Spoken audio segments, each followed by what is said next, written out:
The Galactic Council chamber buzzed with nervous energy as I, Admiral Xenax Brightscale, prepared to give my 20th report on Earth. Yes, 20th. Because apparently, being the first alien to survive a close encounter with a human and their so-called pet made me the resident expert on these peculiar beings. Honorable council members, I began, adjusting my membrane-covered throat sacs for optimal vocal projection. As your appointed Earth Relations Specialist, I must once again emphasize the unique position humans hold in our galactic community. Supreme Counselor Rax 99, with his ridiculous ceremonial headpiece that looked like a malfunctioning quantum antenna, leaned forward. Admiral Brightscale, please spare us the diplomatic pleasantries. What we want to know is how these soft-skinned, gravity-bound primitives command the most terrifying creatures in the known universe. I suppressed a laugh, remembering my own first contact experience. Oh, how naive I had been. Supreme Counselor, with all due respect, I believe calling humans primitive is what got us into this mess in the first place. The chamber erupted in murmurs as I activated the holographic display. 7 solar cycles ago, when our exploration vessel detected Earth's first faster-than-light transmission, we thought we had found another simple civilization to guide. We were wrong. So very, very wrong. The display showed footage from our first landing, my younger self, proudly leading a delegation of scientists toward the human greeting party. We had chosen to land near one of their wildlife preservation zones, thinking it would minimize cultural contamination. In retrospect, that decision was both the best and worst thing that could have happened. As you can see, I continued, pointing to the footage, we initially dismissed the 4-legged creature standing beside the human representative. We thought it was merely a local fauna that had wandered too close. That was our first mistake. The council members watched intently as the recorded scene unfolded. In the footage, one of our junior scientists, overexcited and underprepared, had made a sudden movement toward the human. What happened next had changed our understanding of Earth forever. The creature, what humans call a German Shepherd, moved with impossible speed. One moment it was calmly sitting, the next it had our scientist pinned to the ground. And then I paused for dramatic effect. The human merely spoke 2 words: stay. Watch. The footage showed the massive predator instantly freezing in place, maintaining perfect control over our terrified scientist without causing any injury. More incredibly, it kept its eyes locked on the other members of our delegation, ready to react to any threat. That's when we learned our first lesson about Earth. Their planet didn't just evolve sentient primates, it evolved partnership. While we were busy developing energy weapons and force fields, humans were forming alliances with the apex predators of their world. Counselor Vex 83, her luminescent tendrils pulsing with agitation, spoke up. But surely these are specialized creatures, specifically bred for security purposes. I clicked my mandibles in amusement. Oh, if only it were that simple. Humans have partnered with everything from tiny vegetation-eating lagomorphs they call rabbits to massive aquatic hunters known as orcas. They form emotional bonds with scaled reptilians, feathered avians, and creatures that should, by all logical analysis, want to eat them. The holographic display shifted to show various human habitats. In their homes, they keep miniature versions of sand-dwelling predators called cats, which they spoil with gourmet food and ridiculous toys. They ride atop 1,000-pound muscular beasts for recreation. They swim with sharks, rehabilitate injured bears, and most bafflingly, they treat these dangerous creatures like family members. But how demanded Supreme Counselor Rax 99? How do they maintain control? That's just it, I replied, shutting down the holographic display. They don't control these creatures, not in the way you're thinking. They've done something far more remarkable. They've earned their loyalty. And if there's one thing I've learned in my years studying Earth, it's that you never, ever want to be on the opposite side of that loyalty. The chamber fell silent as my words sank in. Finally, a junior counselor in the back raised their appendage. Is it true what they say? That humans refer to these apex predators as good boys? I couldn't help but laugh. Oh, my friend, you have no idea. Wait until you hear about what they call their cats. After that memorable council meeting, I found myself assigned to lead a diplomatic delegation to what humans called a zoo. The name sounded harmless enough, just 3 letters. How dangerous could it be?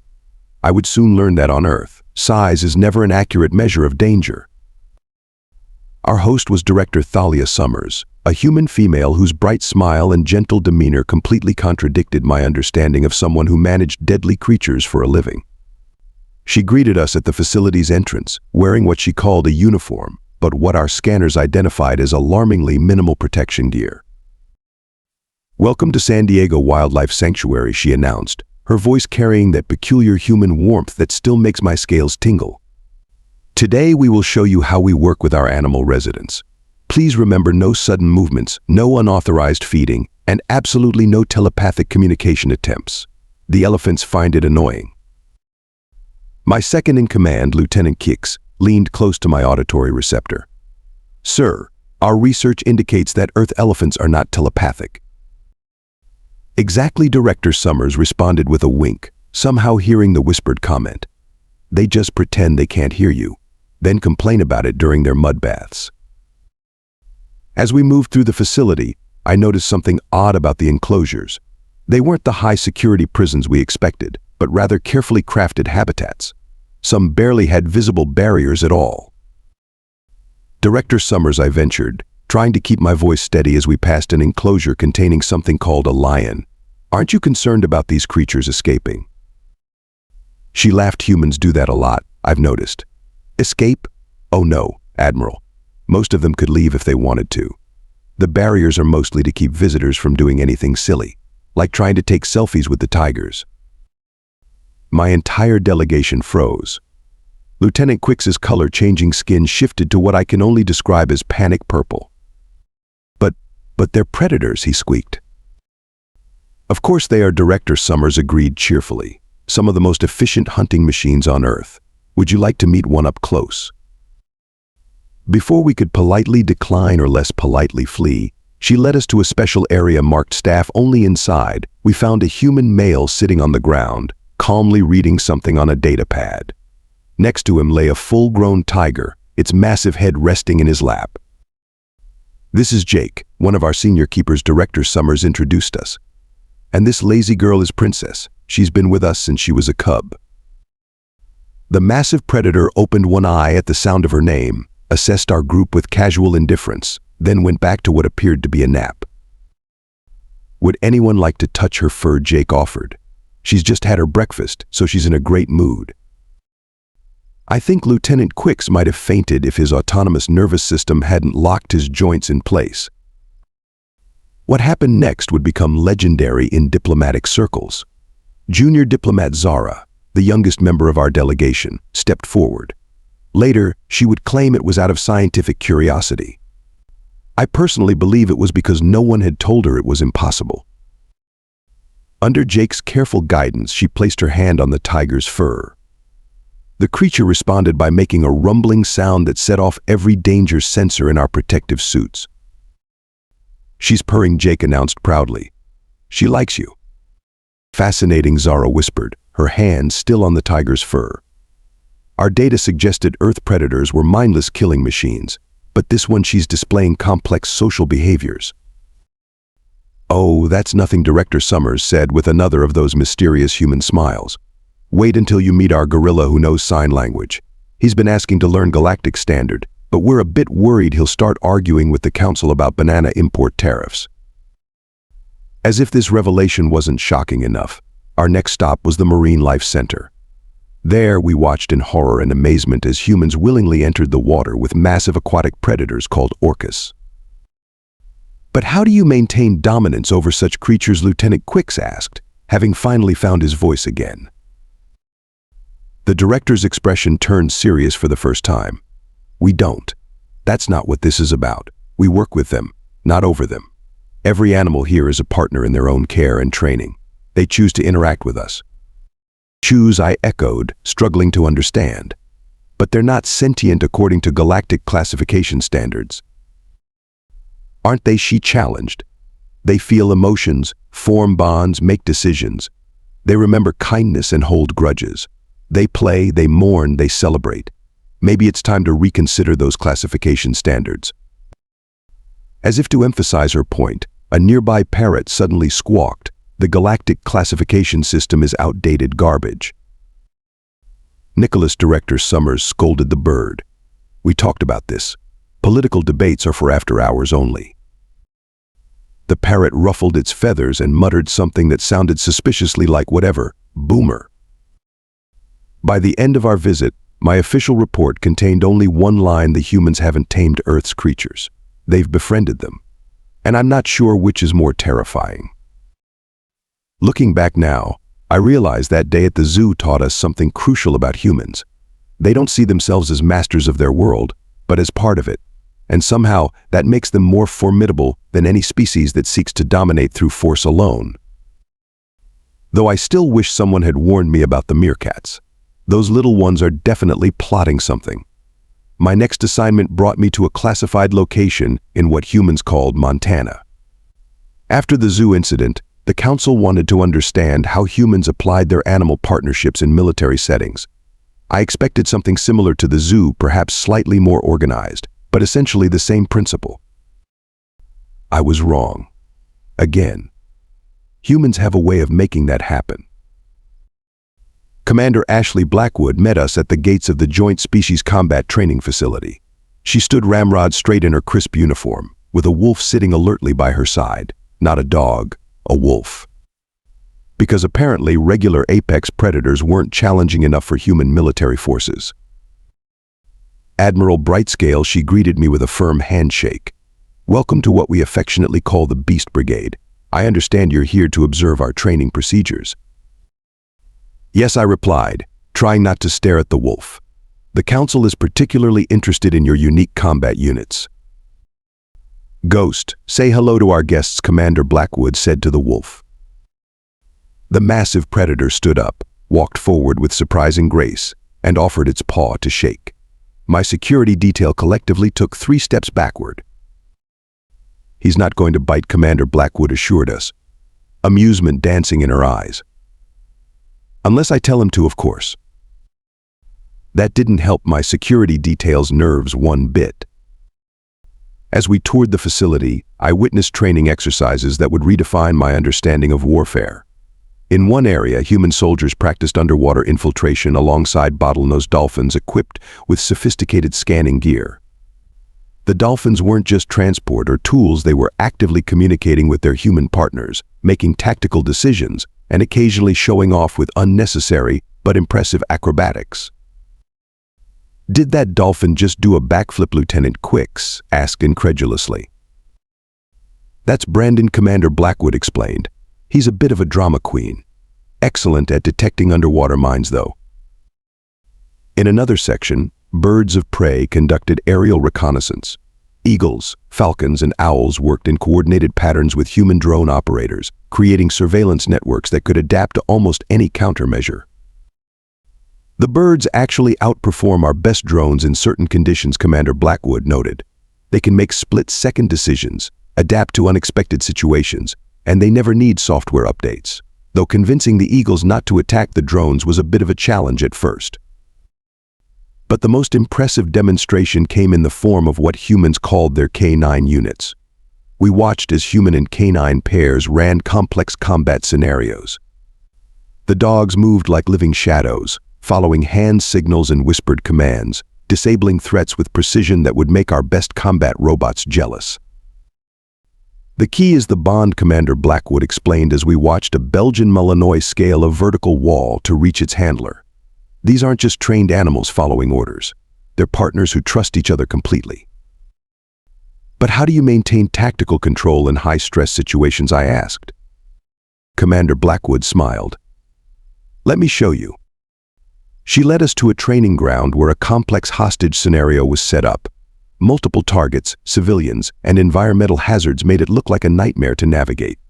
Commander Blackwood and Ghost took their position at the starting line. What happened next was nothing short of revolutionary. With minimal verbal commands and subtle hand gestures, Commander Blackwood and Ghost moved through the course like a single organism.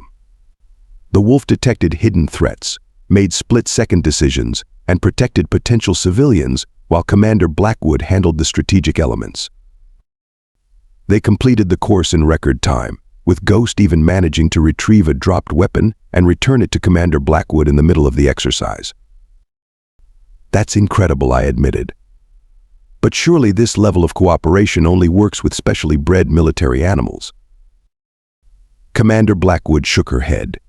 Ghost here was actually a rescue. Found him injured in the wilderness 5 years ago. Turns out he has a natural talent for tactical operations, though he still steals my socks and hides them around the base.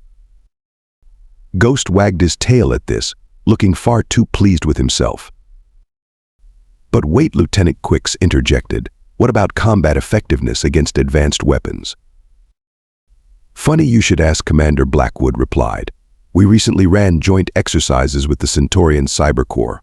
Their autonomous battle platforms were supposed to be impossible to defeat without advanced tech. Would you like to know what happened? They lost, I guessed. Oh no, she grinned.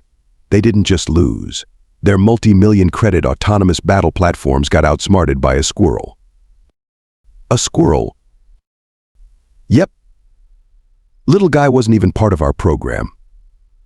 Just lived on the base and decided their shiny new robots looked like fun. Caused them to crash into each other trying to track his movements.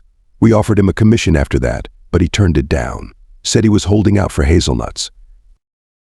Looking around at the facility at the wolves, dogs, dolphins, and birds all working in perfect harmony with their human partners, I finally understood why Earth's military capabilities had been so drastically underestimated by the galactic community. We had spent millennia developing weapons to counter weapons. Humans had spent their time making friends with the most efficient hunters their world had produced. And those friends were loyal not because of conditioning or control, but because humans had somehow convinced Earth's deadliest predators that they were all on the same team. One last question, Commander, I said as our tour concluded. How do you deal with, well, behavioral issues? Commander Blackwood looked puzzled. You mean like when the animals don't follow orders? Yes. Oh, that's not usually our problem, she laughed. Our bigger issue is when they follow orders too well. Last week we had to explain to a very embarrassed infiltration specialist that yes, when he told his wolf partner to stop him from eating junk food, he really should have expected her to guard the break room vending machines. The attack on New Darwin Colony caught everyone by surprise, everyone except the animals. Later we would learn that the colony's resident cats had been acting strangely for hours before the pirates arrived. The humans, displaying their typical wisdom in such matters, had already heightened security based on this behavior alone. I was there as part of a routine diplomatic visit when the first alarm sounded. The pirate fleet, led by the notorious General Crix Void Weaver, dropped out of hyperspace with a squadron of 15 ships. They probably thought they had found an easy target, a young colony with minimal defenses. Their scans would have shown no major weapons platforms, no significant military presence. The scans, of course, didn't show the animals. Commander Blackwood, who had been assigned as Earth's military liaison to the colony, immediately activated what she called Protocol Noah's Ark. I expected panic. Instead, I watched in amazement as the colonists and their animal companions moved with practiced precision. Within minutes, dolphins were in the water, their sophisticated biotech implants scanning for underwater approaches. Eagles and falcons took to the skies, their enhanced vision systems linking directly to the colony's defense grid. And the K-9 units, well, the K-9 units were about to give the pirates the surprise of their lives. The first wave of pirates landed on the outskirts of the colony, probably expecting to find terrified civilians. Instead, they found themselves being systematically hunted by shadows with teeth. Commander Blackwood's wolf, Ghost, led a pack of military-trained canines in guerrilla warfare that would have made ancient Earth warriors proud. Team Whiskers, you're up, I heard Commander Blackwood say into her comm unit. To my utter bewilderment, every house cat in the colony perked up their ears. The second wave of pirates, attempting to flank through the colony's ventilation system, found themselves face to face with what humans had dubbed their secret weapon, tactically trained cats. If you've never seen a pirate screaming in terror as a well-organized group of felines systematically herds them into a trap, well, I highly recommend it as a form of entertainment. But they're so small, Lieutenant Keeks exclaimed as we watched from the command center. Size matters not, quoted a nearby parrot, which had somehow acquired an ancient accent. Commander Blackwood just shook her head, muttering something about needing to stop letting the birds watch classic Earth movies. The real show began when the pirates tried to breach the colony's aquatic farming sector. They had submersible vehicles, advanced underwater weapons, and state-of-the-art diving suits. The colony had Brandon the Dolphin and his pod. Brandon, displaying his usual flair for the dramatic, led a coordinated assault that looked more like an aquatic ballet than a military operation. The Dolphins herded the pirates' submersibles into killing zones, disabled their sonar with precisely targeted echolocation bursts, and occasionally surfaced just to make mocking clicking sounds at the increasingly frustrated attackers. "Did that Dolphin just wave at the pirates?" I asked, watching the surveillance feeds. "That's Brandon's signature move," Commander Blackwood replied. "He likes to wave goodbye right before he activates the net trap." Sure enough, moments later, 3 pirate submersibles found themselves caught in energy nets, their crews looking thoroughly confused about how they'd been outmaneuvered by what they'd probably dismissed as local wildlife. But the true masterpiece of the defense came when General Crick's Voidweaver himself landed with his elite guard. They were met by Commander Blackwood, Ghost, and what appeared to be a very annoyed Honey Badger. "Is that Lieutenant Quick?" started to ask. Sergeant Grumpy, Commander Blackwood confirmed. "He's new to the program. Still working on his anger management." The Honey Badger looked anything but grumpy as it charged fearlessly at pirates 3 times its size. The sight of hardened space pirates running in terror from something that looked like an oversized weasel would have been comical if it wasn't so terrifyingly effective. General Crix, to his credit, maintained his composure long enough to demand a proper surrender from Commander Blackwood. "You are outnumbered and outgunned," he declared. "Surely you can see the futility of resistance." Commander Blackwood just smiled, that particular human smile that I had learned to recognize as trouble. "About that, Marco." Polo came the response from multiple directions, as hidden K9 units revealed their positions, surrounding the pirates completely. "Oh, and General Commander Blackwood added casually, you might want to look up." Above them, eagles and falcons circled, each carrying what looked suspiciously like high-yield explosive devices. The birds were making a show of their burden-carrying capabilities, occasionally dropping and catching their payloads just to demonstrate their precision. "This is impossible," General Crick sputtered. "Our intel said this colony had no significant military presence." "Oh, we don't," Commander Blackwood agreed cheerfully. "We just have very protective pets.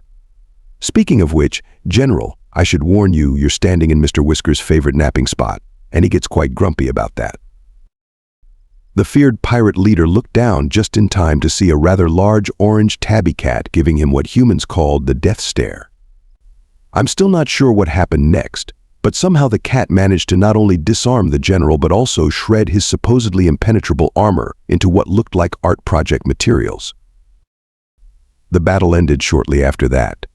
Most of the pirates surrendered willingly, though a few had to be persuaded by Brandon's synchronized swimming team or chased into custody by Sergeant Grumpy, who seemed to be thoroughly enjoying his work assignment. As we helped process the prisoners, I couldn't help but notice something peculiar. The pirates seemed more traumatized by their wounded pride than any actual injuries. Somehow, the entire defense had been conducted with minimal casualties, just as the humans had planned. "You know what the really impressive part is?" Commander Blackwood told me later, as we watched the pirate fleet being impounded. "None of our animal partners actually needed orders during the fight. They saw a threat to their home and their human friends, and they chose to act. The training just helped them do it more efficiently."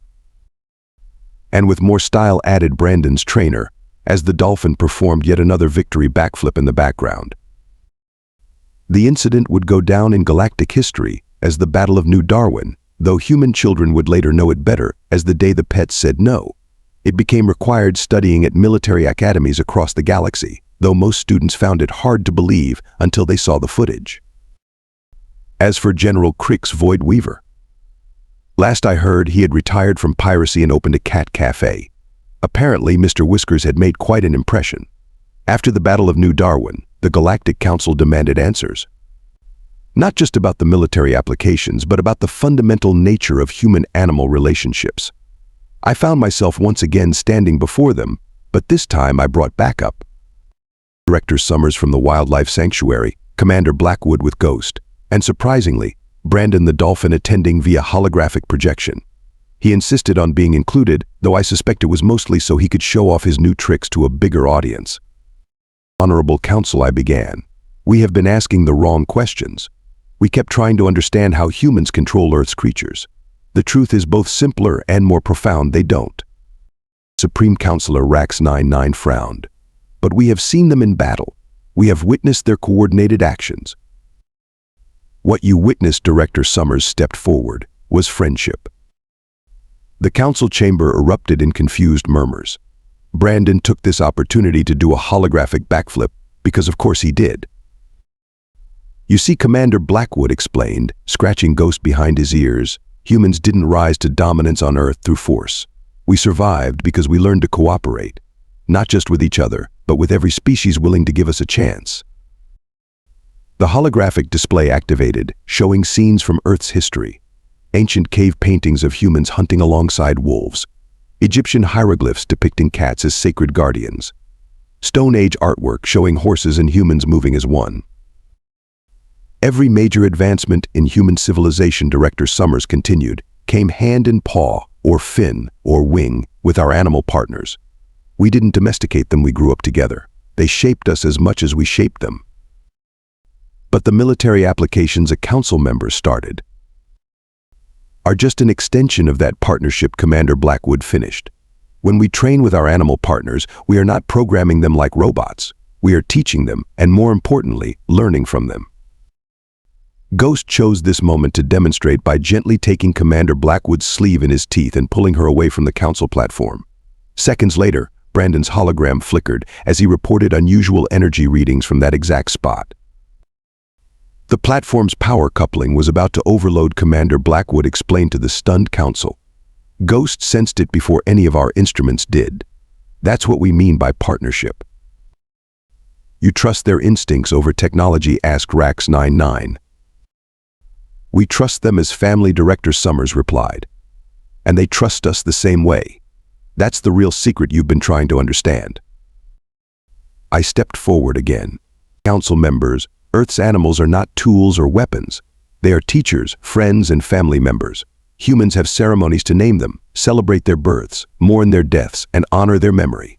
They build shrines to fallen police dogs, write songs about loyal horses, and tell stories about brave cats and dogs who saved their humans. Brandon's hologram projected images of what humans called pet memorials, service animal ceremonies, and family photos featuring humans with their animal companions. But perhaps most importantly, I continued, they don't see this as unusual. To humans, forming deep emotional bonds with other species is as natural as breathing. They call them pets, partners, or companions, but the truth is, humans see them as people. Different kinds of people, but people nonetheless. The council sat in stunned silence as this revelation sank in. Finally, a junior member spoke up. But what does this mean for galactic politics? Commander Blackwood smiled. It means that humanity comes as a package deal. When you make an alliance with us, you're not just getting humans. You're getting every species on Earth that calls us friend. And believe me, that's a lot of species. And they're all as dramatic as Brandon Rax-99 asked, watching the dolphin perform what appeared to be an interpretive dance in holographic form. Oh no, Director Summers laughed. Some of them are much worse. Wait until you meet our parrots debate team. As the council processed this information, I delivered my final observation. We thought we were studying a primitive species that had somehow gained control over their world's apex predators. Instead, we discovered a species that looked at the most dangerous creatures on their planet and decided to befriend them. A species that saw different forms of intelligence and consciousness not as resources to be exploited, but as potential family members. Ghost padded over to the council platform and offered his paw to Rax-99, who, after a moment's hesitation, shook it. The simple gesture seemed to say more than all our diplomatic meetings combined. Perhaps Rax-99 said thoughtfully, "It is time for the galaxy to learn some new tricks." Brandon celebrated this profound moment of interspecies understanding by doing another backflip. Nobody even tried to stop him this time. 10 solar cycles have passed since that pivotal council meeting, and the galaxy has never been quite the same. Earth's influence has spread, not through military might or economic power, but through what humans call the power of cuteness. Yes, cuteness, never underestimated as a diplomatic tool. These days, it's common to see Earth animals on diplomatic missions. The Arcturus Embassy has a resident cat who has somehow acquired the title of deputy ambassador. Nobody quite remembers appointing her, but no one dares to question her authority, especially after she single-handedly prevented an interstellar incident by falling asleep on a controversial peace treaty, forcing both parties to wait it out and actually talk to each other. The Galactic Military Academy now includes courses on human-animal partnership tactics, though Brandon's guest lecture on aquatic maneuvers had to be shortened after he kept insisting on teaching the students synchronized swimming instead of combat techniques. Even the notorious space pirates have changed their ways. After General Crix's Cat Cafe became an unexpected success, a trend of rehabilitation programs involving Earth animals swept through the criminal underworld. It's hard to maintain a fearsome reputation when your attack ship has been converted into a mobile puppy adoption center. As for me, I finally understood why humans give their animal companions such strange names. Last month, I adopted what humans call a beagle puppy. I named him Sir Sniffs-a-Lot, and yes, he lives up to his name. He has already destroyed 3 of my best uniform boots, reorganized my data crystals into what he claims is a more efficient system, and somehow convinced the entire diplomatic corps to keep treats in their pockets. And I wouldn't have it any other way. The Council recently asked me to update my official report on Earth's relationship with its animals. I kept it simple this time. Earth's greatest weapon was never its technology, its military, or even its adaptability. It was their capacity to love across species boundaries, to form families not through blood but through choice. They didn't conquer their world, they befriended it. As I write this final entry, Sir Sniffs-a-Lot is attempting to eat my stylus. Ghost is teaching a class of alien cadets the art of tactical belly rubs. And somewhere in the ocean, Brandon is definitely showing off for an audience. And that's the real truth about Earth's deadliest beasts. They're not deadly because of their teeth, claws, or hunting skills. They're deadly because once they decide your family, the entire galaxy had better not mess with you. Now, if you'll excuse me, I need to go. Sir Sniffs-a-Lot has decided it's time for our evening walk, and as every human knows, you don't argue with a dog about walk time. Admiral Zenx Brightscale, signing off. P.S. Brandon says hi. And yes, he did another backflip.